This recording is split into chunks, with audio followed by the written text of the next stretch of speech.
Well, good afternoon, everyone. Thanks for joining us for today's webinar. Before I start, I'll let you know we're recording this session and we'll make it the slides and the recording available after the event on our website, the Sustainable Communities Division website. My name is Jenny Koch, and I'm a principal planner with RHI based in Alexandria, Virginia, just outside of DC. But today I'm here with the Sustainable Communities Division, and we're celebrating our award winners in a series of webinars. This is our third of 4 webinars for last year's winners. And today we'll hear from the Southern California Regional Climate Adaptation Framework team, as well as a representative from the Grove City Sustainability Plan.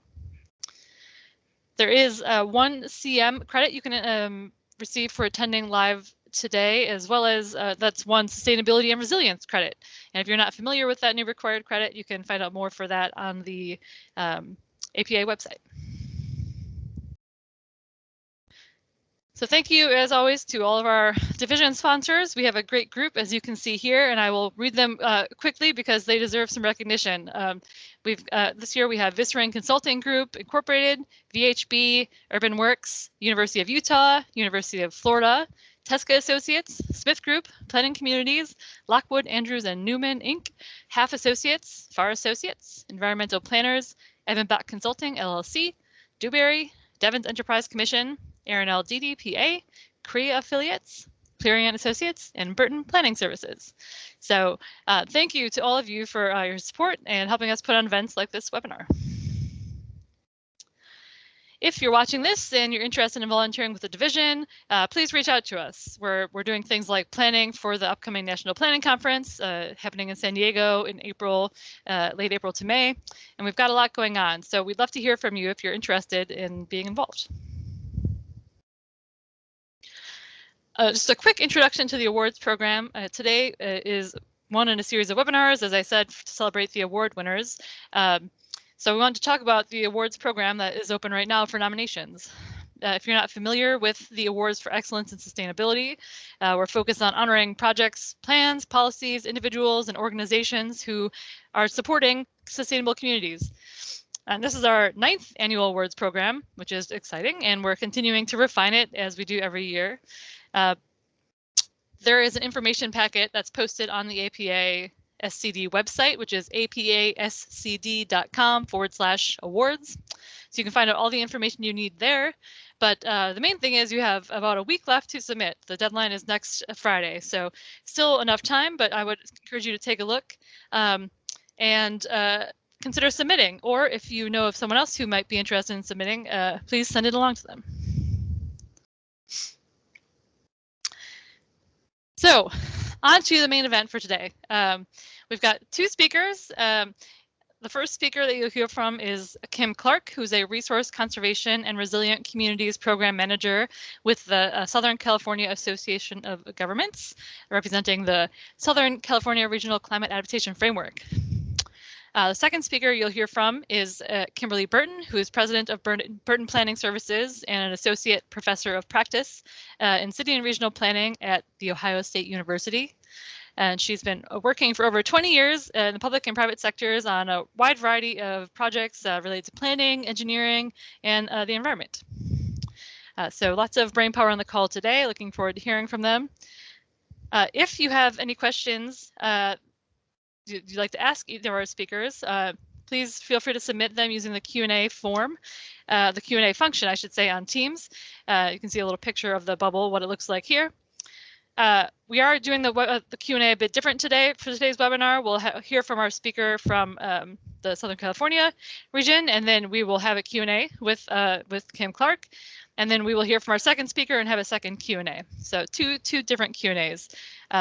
So please submit your questions at any time. But that being said, I'll invite Kim to share your screen. Thanks, Jennifer. It's a great session to have both a Kim and a Kimberly. Well, good morning, everybody. I'm Kim Clark, Resource Conservation Resilient Communities Program Manager at SCAG. Thank you again to the APA Sustainable Communities Division for awarding SCAG with the 2021 Award for Excellence in Sustainability Policy, Law, or Tool category. We're excited to share our work during this year's series of award webinars. So first, a little bit about climate change in Southern California. Southern California experiences climate change impacts across several areas, most importantly, extreme heat, sea level rise, severe storms, inland flooding, drought, air quality, wildfires, and more. Looking at our impacts compared to the rest of the state of California, some of the largest historical increase in temperatures have occurred in Southern California, with this map showing data spanning from 1895 to 2018. Looking at FEMA's National Risk Index and comparing our risks to the rest of the nation, Southern California was identified as one of the most vulnerable areas in the United States due to natural hazards. This is a fairly recent data set from August 2021. Furthermore, FEMA identified Los Angeles County as the most at-risk county nationwide, with Riverside County, San Bernardino County, and Imperial County amongst the 10 highest at-risk counties in the US. And these counties account for 4 of the 6 counties within the SCAG region. Recognizing the climate hazards we face in our region provided the impetus behind the SoCal Climate Adaptation Framework Project, which was developed over a 2-year period in partnership with Cambridge Systematics, ESA, and HERE-LA. It's also funded through a Caltrans SB1 adaptation planning grant, which are the state dollars associated with an increase in gasoline tax that was recently passed in California. And the SoCal Regional Climate Adaptation Framework is a collection of data, tools, and resources to help local jurisdictions with their climate adaptation planning efforts. Some of the resources and tools include outreach and communication strategies and templates, planning guide and model policy language to support general plan updates, climate adaptation metrics and strategies, and adaptation funding and financing resource information. Importantly, the development of our framework was grounded and initiated with outreach, looking at stakeholder needs and what are their challenges in the climate adaptation space.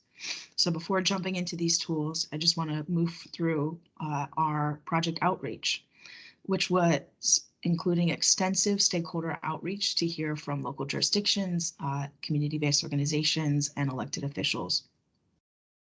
This outreach helped us better understand which climate hazards were already impacting communities, which were of most concern, and also learning about what tools could be most helpful to plan for climate change.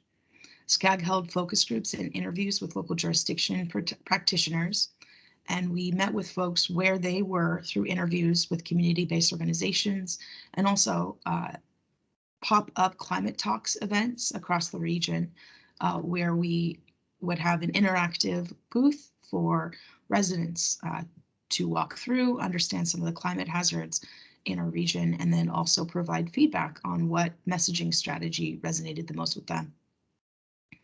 And additionally, we connected with elected officials through presentations to our sub-regional councils of government, which in the SCAG region we have 15. We also engaged with SCAG's regional council and our policy committees. I mentioned our pop-up booths, our climate talks. Here's some photos where we engaged with residents through street fair events, through other type of already organized community events. We wanted to go to where the community was. And so that includes summer concert series at popular piers in Southern California, as well as arts festivals and outdoor markets. Our outreach helped identify key points and concerns felt across jurisdictions and communities, like a lack of dedicated staff resources, tools, and data sets for climate planning, a need for champions in this area of work, champions like elected officials, a need for furthering climate change education and showing the linkages between locally felt climate change impacts to larger regional impacts.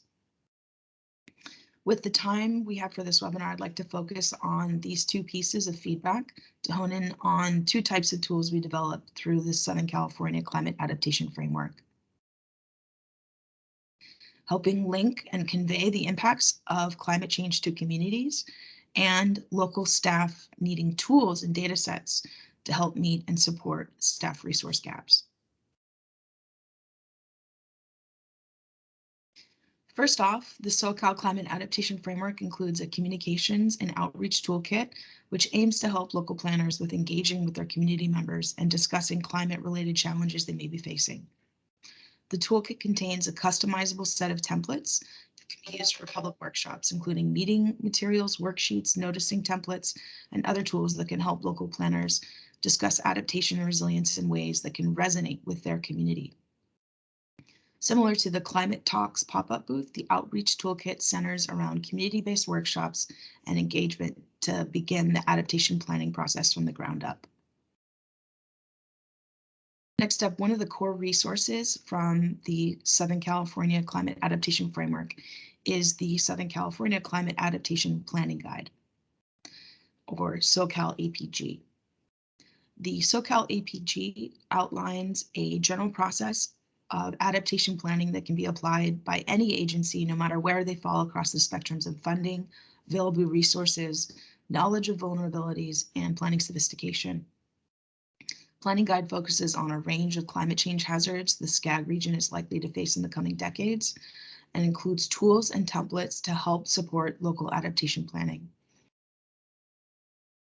Included as part of the Climate Adaptation Framework and SoCal APG is a collection of model policies organized by general plan element and climate hazard type. These model policies can be used to help with general plan elements, such as environmental justice, land use, and safety elements, and look at not just climate-related hazards, but also extreme heat, air quality, and the impacts of multiple hazards. Furthermore, the SoCal Climate Adaptation Framework includes a matrix of over 275 climate adaptation strategies and actions. Similar to the model policies, these adaptation strategies and actions can be incorporated in general plan element updates or when developing climate action adaptation plans. Importantly, the matrix includes the option to filter strategies by hazard type or asset type, depending on the needs of our users' interests. And lastly, the SoCal Climate Adaptation Framework includes a collection of project checklists to help local jurisdictions gauge the climate impacts of their development projects. These checklists can help track the impact of climate hazards on the adaptation and resilience of infrastructure projects using screening thresholds for 6 different climate hazards and a detailed checklist for each. For instance, taking a look at this extreme heat checklist, this checklist can help assess a project's vulnerability based on exposure and sensitivity to extreme heat. For instance, the checklist asks if a project is located in an area expected to have more than 30 high heat health days per year over the project timeline. These checklists also include questions reviewing the potential consequences of climate hazards, such as taking into consideration the estimated level of acid damage or costs to replace and or repair a damaged asset. Overall, these checklists can help planners to build upon their climate actions and strategies and think about the potential impacts to infrastructure as well. We have these resources available on our webpage now, and these are just some of the tools developed as part of the Climate Adaptation Framework. But recognizing that supporting local jurisdictions with their adaptation planning is an ongoing effort, we've continued to expand the SoCal Climate Adaptation Framework and its tools. These last few minutes, we'd like to highlight 2 new tools developed over this past year that aim to continue supporting our local jurisdictions. Our SB 379 guidebook, and SB 379 is California law that requires elements of our local jurisdictions' general plans to be updated to include climate adaptation and resilience strategies. And then our climate risk and vulnerability assessment tool, which is a digital resource, a digital mapping resource for local jurisdictions and other entities to conduct climate vulnerability assessments using interactive layers, which actually gets to help satisfy jurisdictions' SB 379 requirements. So first, a little bit more detail on our SB 379 guidebook, shorthand for the SB 379 compliance curriculum for local jurisdictions, which stem from a California requirement under SB 379, which, as I mentioned, requires cities, counties, and towns in California to incorporate climate adaptation and resilience goals and objectives into their general plan safety elements by January of 2022. Similar to the SoCal APG, SCAD recognized another opportunity to help support local jurisdictions as they work to meet requirements for SB 379. And the guidebook provides step-by-step guidance for compliance, walking readers through resources to conduct a vulnerability assessment, to understand the impacts of climate hazards to their jurisdiction, as well as resources to develop climate adaptation goals and objectives. In line with SB 379, we also just launched a new tool, the Climate Risk and Vulnerability Assessment Tool, that helps guide planners through the requirements of SB 379 and also consolidates climate hazard data to more easily preview the types of climate hazards a jurisdiction is currently and is likely to face in the future.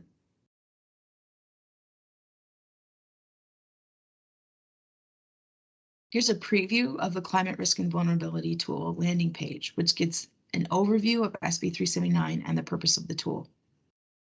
One of the shining features of our tool is our combined hazard map, which pulls together all the climate hazards and data sets jurisdictions need to review when conducting a vulnerability assessment and developing their adaptation and resilience strategies.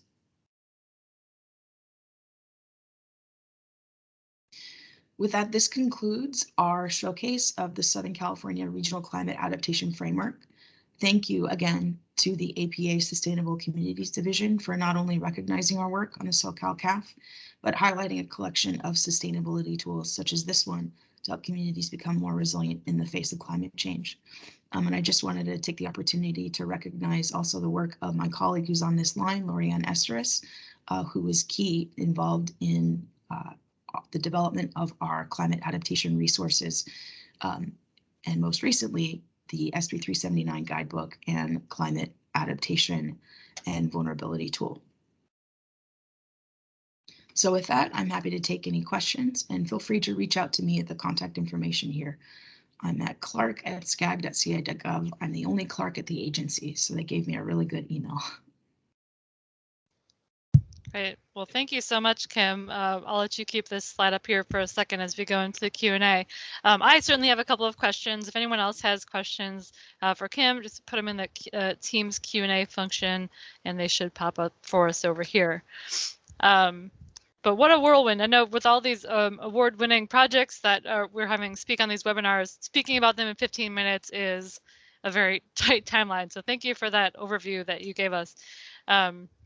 It seems to me that this kind of addresses this need we hear from, and a lot of projects, you know, people wonder how regional coordination is happening, how, you know, how are different places talking to each other, and this is a good example of how you can provide a framework for that coordination to happen. Let's see, we have one question that popped up for you. I'm curious to learn if you have heard from local jurisdictions that have made use of the framework and tools, and what do they find most helpful? I think we have heard from several local jurisdictions because we're actually conducting one-on-one technical assistance where we invite local jurisdictions to sit down with us and we go through the resources and also showcase our tools. So that's been a really good feedback opportunity to help, you know, make sure that what we're doing is linking to the needs of local jurisdictions. And also, you know, one of the things that has been shared with us from some of our external stakeholders statewide is SCAG's SB 379 guidance is helping to really make sure our Southern California agencies are ready for meeting their requirements. But it's also a best practice that some of our statewide agencies are pointing jurisdictions outside of our region. So really want to, you know, thank my team, Lorianne Esteris and Emily Rotman, who's also on the call now, who were principal in developing those resources and conducting one-on-one outreach with our local jurisdictions. Great. One other thing I noticed is when looking at the materials you developed for outreach with folks and engagement with community members, throughout the region. It was so engaging to look at it from sort of the pop-up booth that you all had developed, which looks nothing like the other booths next to it. I can imagine that drew people in, but also all the graphics that you had developed and whatnot for the, I think it was like a toolkit and whatnot that you had developed. So I was just wondering, was that sort of a very intentional thing to make these materials, in this sort of graphic style, very engaging to bring people in? Yes, most definitely. And one of the objectives of our pop-up booths were displaying 4 different types of messaging strategies, actually, and surveying the folks who were able to go through the interactive booth to see which of these messaging strategies resonated the most with them. And so these messaging strategies include displaying maps of climate impacts, showing the impacts to the resources of our region through pictures, using quotes from trusted advisors, and then also using statistics to show what the impacts could be. And of these messaging strategies, using statistics and showing images were actually the most resonant. As an urban planner, I learned that maps actually don't always have an impact with community residents, because reading a map is a skill. And it's a skill that we sometimes take for granted. So to reach our audiences, we have to meet them with the strategies that work best for them. And that is vibrancy, interest, images and statistics, to glean our audience and make sure that they are able to communicate what's important to them in a way that is engaging to them. Yeah, well said. It's a good lesson we could all take away from this for anything we're working on, I think. No, people cannot necessarily read maps, for example. That's something we need to remind ourselves of when we're creating these things.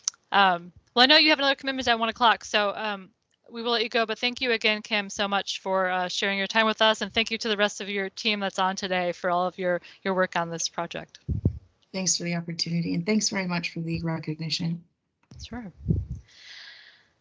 Great. Well, let's see. At this point, I'll invite Kimberly Burton, our second Kim of the day, to pull up her screen to speak about the Grove City Sustainability Plan. Great. All right. Can you see me all right? Yes. Okay, great. All right. Well, thank you for the opportunity to present today. We were very excited to win this award and very honored to be the inaugural winners of the Student Project Award for the Sustainable Communities Division. And so I just wanted to highlight what this project was and kind of where it came from and where it's going. So this project was a big partnership. So I teach at Ohio State University as one of the professors of practice. And so one of my roles is, since I'm a practicing planner, is to bring the real world into the classroom. And so in the city regional planning program at OSU, we go out and find real world projects with real clients to do things that the students can actually learn to do before they graduate. And so Grove City was our direct client. It's a suburb of Central Ohio where we're located, but the Mid-Ohio Regional Planning Commission is our regional planning entity, and they were the ones that connected us up. So I'll show you how that evolved, but these were the main partners on our project. So with Ohio State, we have a master's program. So I had 14 graduate level students working on this project. So you can see I think all but one of them are in this photo. One of them wasn't at the meeting that day. So so you can see a good representation of our students, and they loved working on the plan. So I'm happy to celebrate them here today. And so they did this plan as part of our sustainability studio course. So we have a couple studios we offer every semester with these projects, and this was the sustainability theme studio we had that year. And so the students are really operating as if they're professional planners that they've already graduated, and they run the show. And so the Mid-Ohio Regional Planning Commission, they have a Sustainable 2050 Communities program here in Central Ohio. And so they're the ones, I reached out to them and said, I'm doing sustainability work with students. Do you have anybody that you know of that needs some help? And so they connected us up to Grove City. So Grove City is one of their members for the Sustainable 2050 program. They joined back in 2017. And but they have a history of doing sustainability work. And so they were a great client for us. So they've done things, you can see in this timeline here. It might be a little illegible, which is why I put it in the bullets. But they've done things from like little rain barrel workshops and a rain garden program to promoting recycling in the community, switching out their signals and lights to LEDs. They're working really hard on some EV charging programs in their city right now, but they have a established sustainability committee that keeps pushing sustainability for the community, and they're looking also at alternative fuels in their fleet. So really, when you think about these three entities, it's really a win-win partnership, win-win-win partnership, sorry, because the students get a chance to do some real-world work, Grove City gets some free help, and MORPC gets to apply their sustainability program around their partners. So our project timeline is a little probably atypical from normal projects we're used to looking at, because we are operating on semesters, which is about 3 months. So being able to accomplish a real project in 3 months is challenging, but luckily I said I had 14 students working on this, so they work pretty fast. We just have to really be ready to go when the semester starts in August. So we kick off the project in August and immediately start doing research for the plan development. We had our first stakeholder meeting early on, then we did a little bit more work and then shared that with the full public meeting.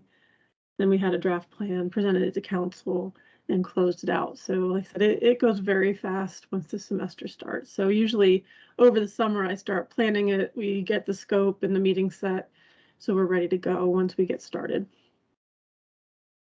So our scope of work, this is pretty much what it included. You know, we had our kickoff meeting, and then the students start with reviewing the sustainability materials that might be used as best practices and finding out what the city has done previously, what plans they already have, so they can really get familiar with what they're going to be doing at the outset. We also really prioritize public and stakeholder engagement on our studios, which I'll talk about more in a minute. But best practices are a really big deal for communities, especially, you know, I'm in the Midwest. We don't do as much sustainability as, say, the different other parts of the United States. So we really have to prove that what we're recommending is a good thing. So best practices are a high priority on our studios projects. Then we developed the plan, had our recommended actions, presented to council, and finalized things. So what I really want to highlight, though, is that we might have a templated process that we do, but it's really customized. So we really listen early on and throughout the process to what the community's priorities and needs are. We make sure that no two plans are looking the same. There's no boilerplate. These are really custom professional level projects that we do for our clients with our students. So for this project specifically, we said, here's all the different sustainability topics that the community might want that we could even think of. And then we met with the stakeholders and refined what those topics were that were their priorities. For example, the city has a giant landfill right on their outskirts. And so waste reduction is a huge priority for them, composting, recycling, anything they can do, because they're very cognizant of this giant landfill that they see every day. So we really focused and organized around their priorities, around their needs. And it was informed throughout by any public or stakeholder input we got. And I was really impressed with the participation we had.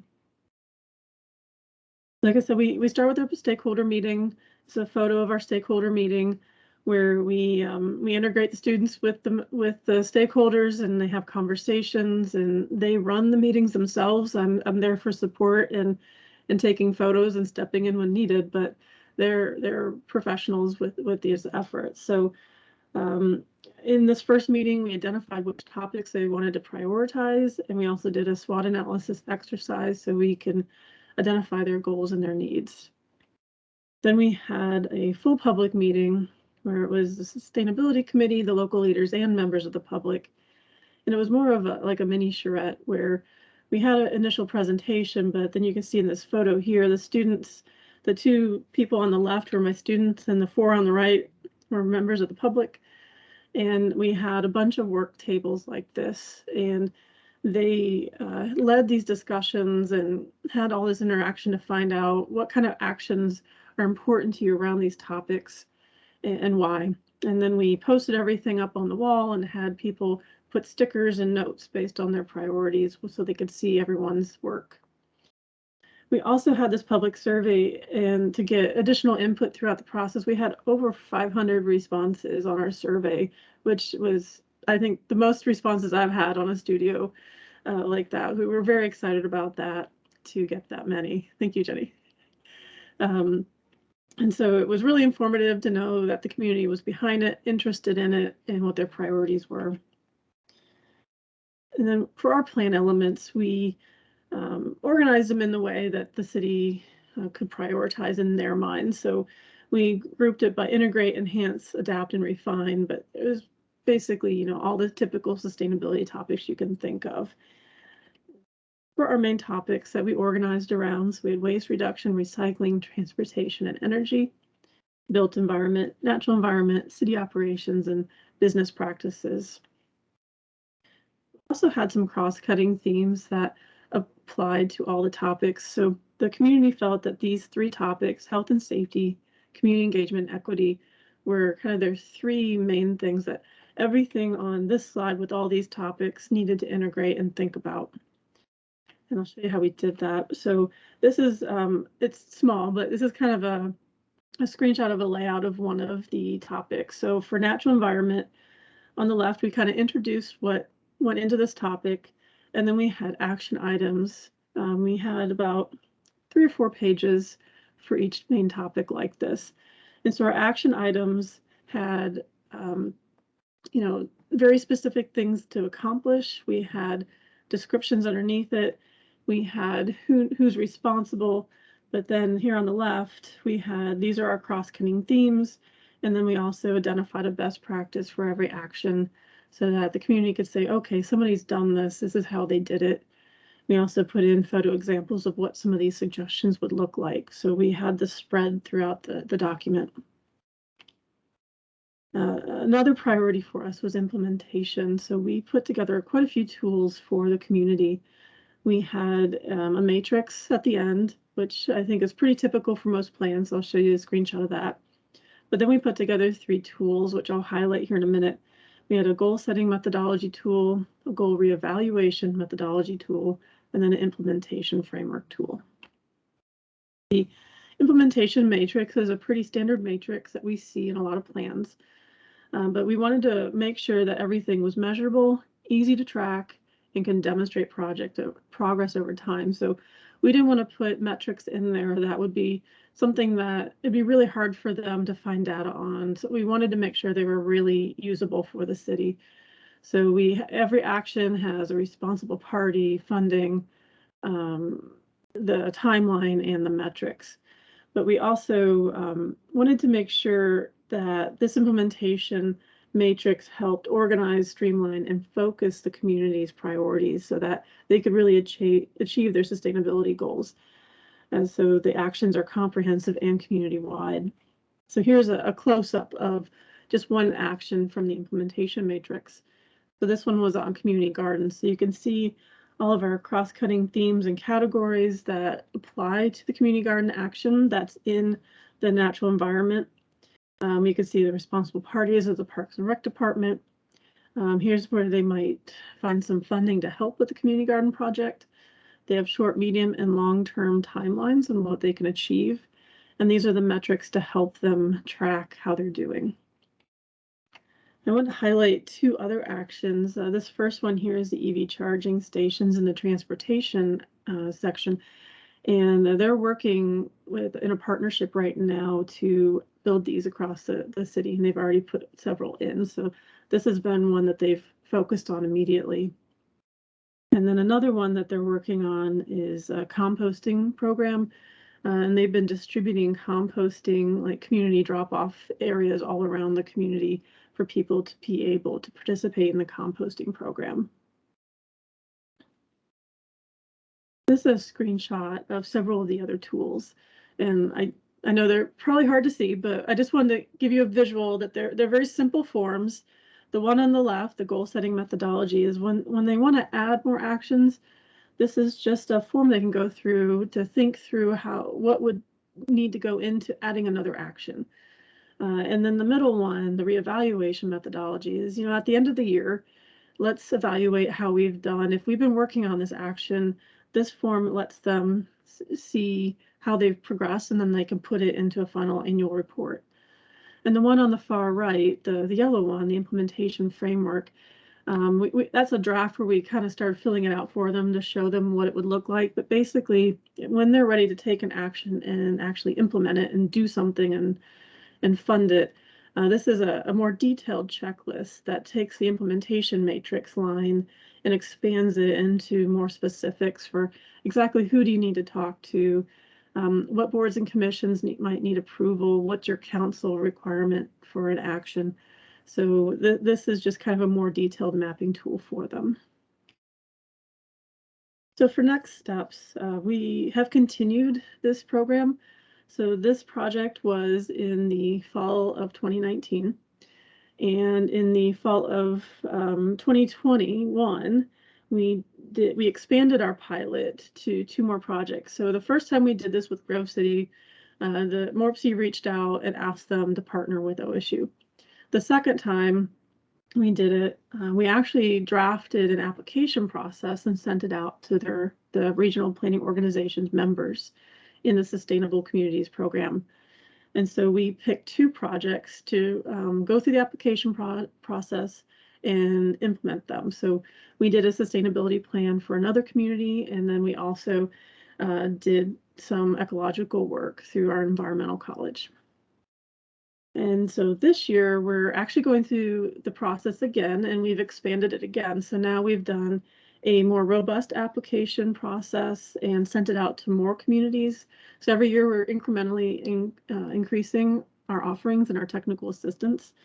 So as of last night, when I was going through the applications, because we're meeting this afternoon to work on this, actually, we had 5 pretty solid project requests come through. So I'm excited to see where we go this fall when we work on our studios again. And I also just wanted to mention that internally, the studio won our Outstanding Studio Project Award. And so we kind of highlight this for other future studios and other students to learn from and use as a good baseline. So that's all I had to say about our project. It was an awesome project. We had a great client. And so I was really excited to be able to share that here with you guys today. That's my contact information. And if you're interested to see more about our planning program, we're at knowlton.osu.edu. Great. Well, thank you so much, Kim. I'm going to go ahead and share my screen as well. We'll get your, I think I've got the same email for you up on there. Yep. Mm-hmm.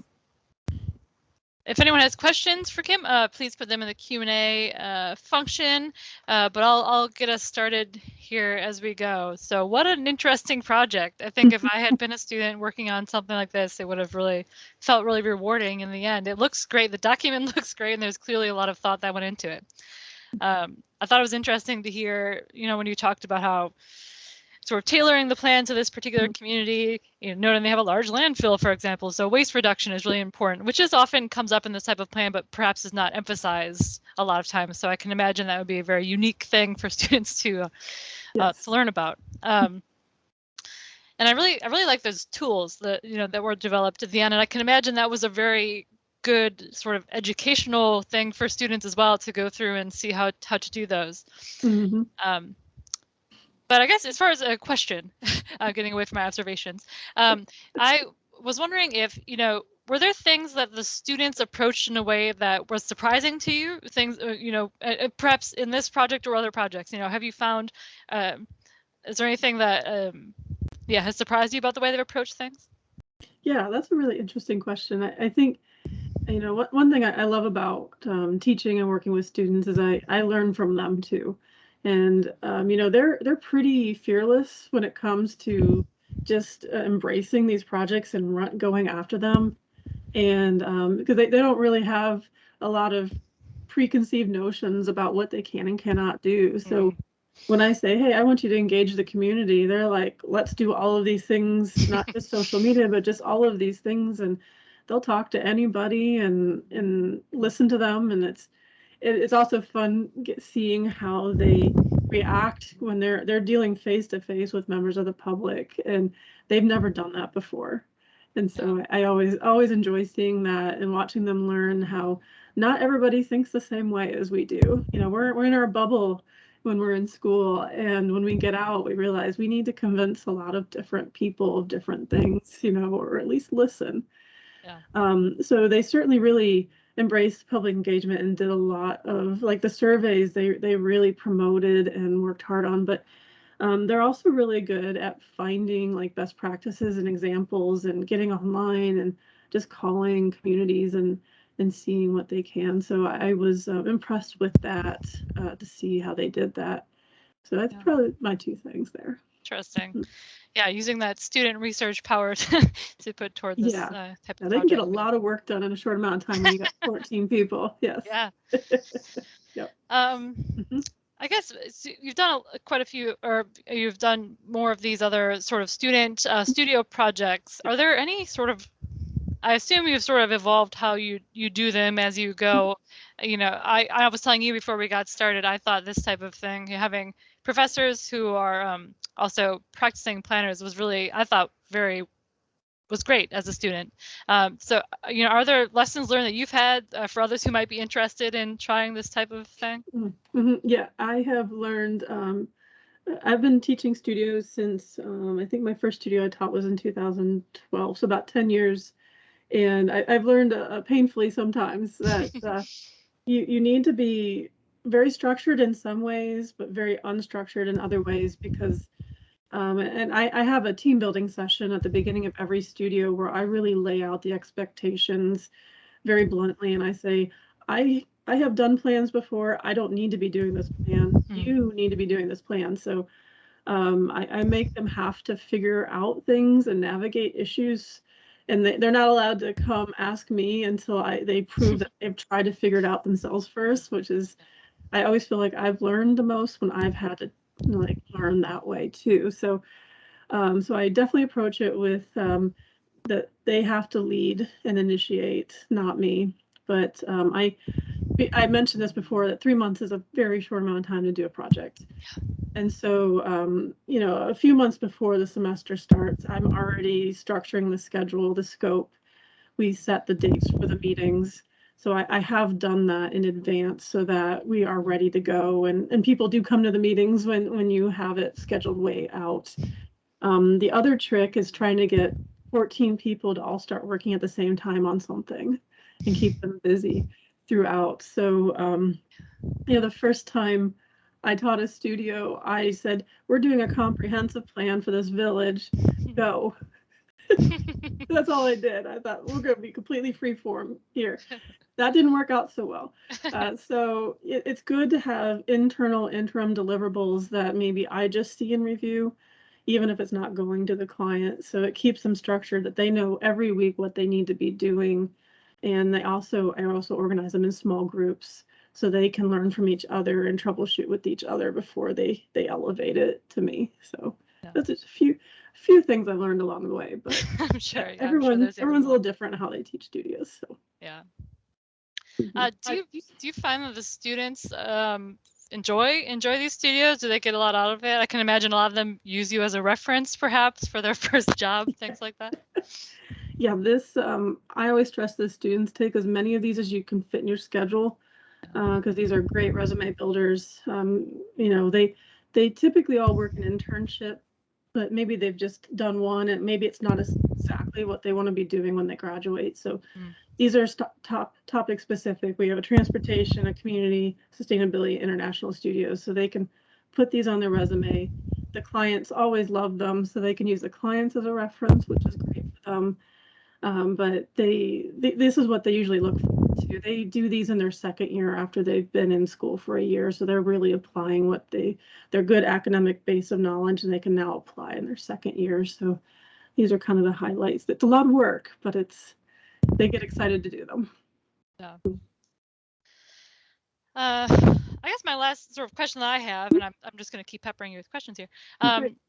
So I grew up in Wisconsin, so Midwest, and I can imagine that talking about sustainability in a town of about 40,000 people in Wisconsin, you would have some people who are more receptive to that conversation than others, to put it lightly. So, you know, is that something that you know, were people quite receptive during this process? And do you think having the students involved might have helped or not with that in some ways? That is an excellent question. I have so many answers. So I'll start with your last one.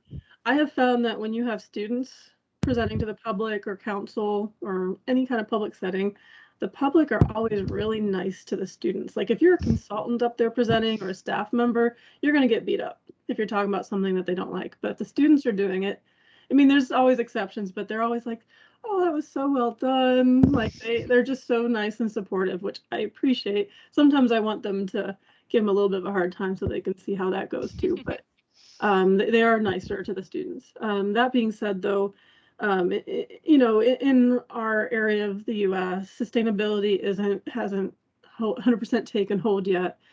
And part of the reason I sought out MORPC was I thought if I'm going to be doing a sustainability studio on a consistent basis, there's going to be a lot of legwork involved trying to find people that are open to me doing a project for them. And so with MORPC already building this network, I can utilize that network of communities that are ready to do sustainability. They're on board. They maybe just need help getting started or, you know, thinking about implementation. So that's why it's a really good partnership for us. Now, that being said, you can always utilize your network that you have. I just thought this, like I said, win-win-win. You know, we've got a community already interested. MORPC's got a network that they want to utilize, and we've got students wanting to do it. So there's ways around it. That being said, I mentioned this before. I like when the students get a chance to interact with the public and talk to people that don't necessarily see eye to eye with them. And understand that they're coming from a valid place. It just might not be a place they agree with. And they need to learn that as soon as they can in their career so that they can, you know, build off of that. And I've certainly worked in places in rural areas where sustainability was not even on the checklist yet. And you also need to think about your messaging. And I talk to the students about that, where you need to learn who you're talking to, think about that context, and gear your message towards something that they can connect with and understand and prioritize. Yeah, I think that's totally right. I mean, sustainability and resilience is, if you think about it, is really hard to argue against. Should be hard to argue against. I think it is just in the messaging and making sure that the things that are important to people, they understand how it ties into the conversation, right? No matter where you are. Absolutely. Yeah. Thanks for asking that. It's a very important point. Yeah. Well, I think we can go ahead and get wrapped up here, but I would note, you know, if anyone wants to contact Kim, either of the Kims you heard from today, feel free to reach out to them via these emails. You can also reach out to me, Jenny, if you have any questions about the awards program or the division in general. But I'd also invite you all to attend the 4th and final awards webinar next week, March 4th from 4 to 5 p.m. Eastern Time. Love to see you there. But otherwise, thanks for coming out, and I hope everyone has a great rest of your day. Thanks, Kim.